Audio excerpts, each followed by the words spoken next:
ദേവദേവ പാടി പാടാനൊന്നു ചേർന്നിടാം, പാർവതിക്കൊരു ഇംഗിതത്തിൻ വരമരുളിടാൻ. ദേവദേവ പാടി പാടാനൊന്നു ചേർന്നിടാം, പാർവതിക്കൊരു ഇംഗിതത്തിൻ വരമരുളിടാൻ. തോഴികളാം നാരിമാരെ വന്നണഞ്ഞിടാം, മൂന്ന് ലോകനാഥനാകും ശ്രീ പരമേശൻ.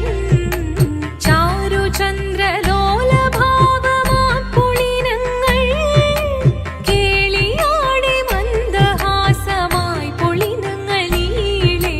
ദേവദേവ